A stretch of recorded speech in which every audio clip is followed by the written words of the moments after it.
Why is old money style not just surviving, but completely dominating the fashion conversation in 2025? And why does new money, no matter how many logos they buy or luxury hauls they post, keep getting it so wrong? Today we're diving into the unspoken rules, psychological codes, and fabric politics behind the world's most powerful, quietly wealthy wardrobes. Because here's the truth, old money style was never about trends. It's about belonging to a system, a language built on subtlety, permanence, and control.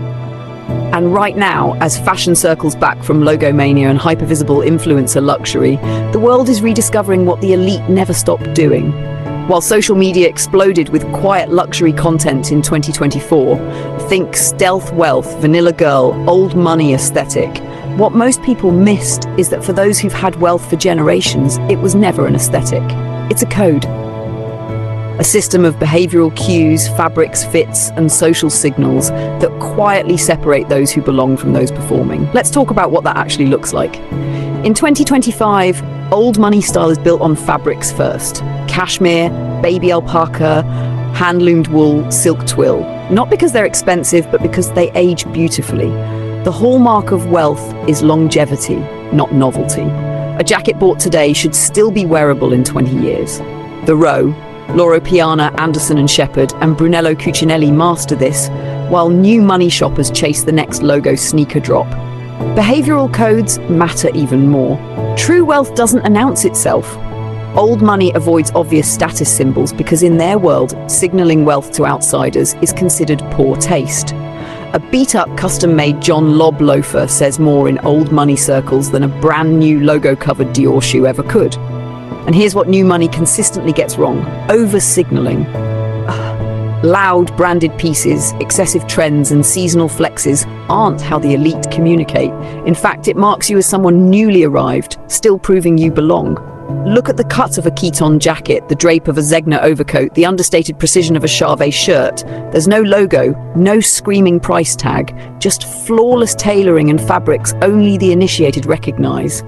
It's wealth worn fluently, not performed. Psychologically, this ties into one of the oldest class systems in fashion: access versus excess.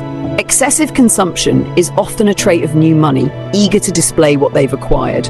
Old money, having lived within inherited privilege, values privacy and discretion. Clothing becomes armor to blend in with the right people, while signaling subtle status markers to those who understand.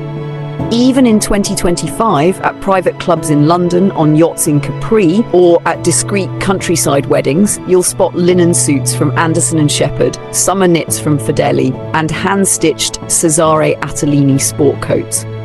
The brand's never chasing trends because they never needed to, and this is why old money style is winning right now. In an economy of digital noise, where everyone is desperately vying for visibility, those with real wealth understand that power moves in silence. The less you need to be seen, the more powerful you become. Even the new generation of celebrity wealth is starting to catch on. The most followed faces on red carpets are quietly trading in obvious designer labels for archival tailoring, vintage heirlooms, and discreet custom pieces. Because true status in 2025 isn't about having what's new, it's about wearing what's untouchable. The irony is, once a trend like quiet luxury becomes mainstream, it stops belonging to the elite. Which is why the real old money uniform evolves in whispers behind closed doors, in private showrooms and bespoke ateliers. And that's the difference. New money buys a trend. Old money inherits a code. If you're obsessed with decoding the unspoken rules of fashion, the psychology behind wealth, and the brands that actually matter in the world's most elite circles, follow us on Instagram at GTWJMag and subscribe right here. Because while the rest of the world talks about trends, we'll keep unpacking the systems those trends came from. And trust me, you haven't seen anything yet. And here's something most people outside those circles will never fully grasp. In old money culture, value is built over time, not bought overnight. It's why you'll see a man wearing a decades-old Anderson & Shepherd dinner jacket to a private charity gala in Lake Como. Its seams softened by wear, its label faded, and yet in that room it commands more respect than the flashiest made-to-measure suit from a trend-hungry house. Because those clothes aren't just clothes. They're evidence of belonging, of history, of taste passed down, of a life lived at a level that doesn't require public validation. And fabrics carry weight here too. Not metaphorically, literally. The drape of a double-faced cashmere coat from Loro Piana moves differently than an off-the-rack piece, because it was never meant to be mass-produced. Linen that softens and gains character with every summer on a yacht in Antibes. Shoes resoled 5, 6, 7 times because the original last was made for your grandfather's foot and adjusted for yours. Old money style is a conversation between generations. New money, by comparison, is often a conversation with the algorithm. And this is why the world keeps circling back to it, because in an increasingly disposable, digital-first culture, permanence has become the ultimate luxury. Clothes built to outlive, not just trends, but owners. Stories embedded in stitching, not in captions. 2025's fascination with old money aesthetic isn't a coincidence, it's a reaction. A culture exhausted by excess, where even billionaires' social media personas are carefully curated, is craving what can't be faked. Effortless confidence, history, and taste that was never meant for public consumption in the first place. This isn't about gatekeeping, it's about understanding. The reason most people get it wrong when chasing quiet luxury is because they mimic the look without adopting the mindset. And true old money style has always been about restraint, about saying the most by showing the least. So while the masses argue over which logo belt is in this season, those in the know will still be wearing Atellini jackets, bespoke John Lobb shoes, and Charvet shirts that nobody recognizes, except for the few who matter. And that's what this space is about.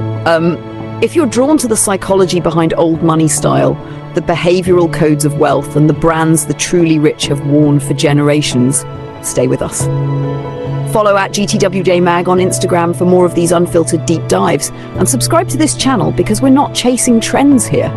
We're unpacking the systems that built them. And here's the part no trend report or influencer breakdown will tell you.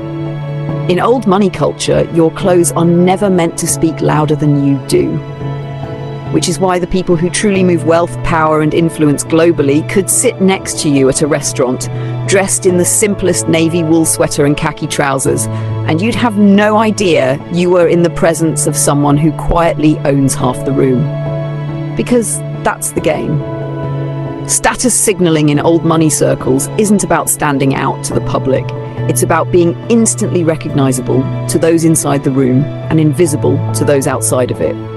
That's why certain brands like Zegna, Charvet, Cesare Atellini, and Fedeli have never aggressively advertised to the masses.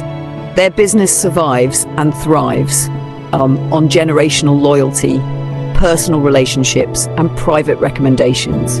They don't need celebrity endorsements. They don't chase seasonal virality.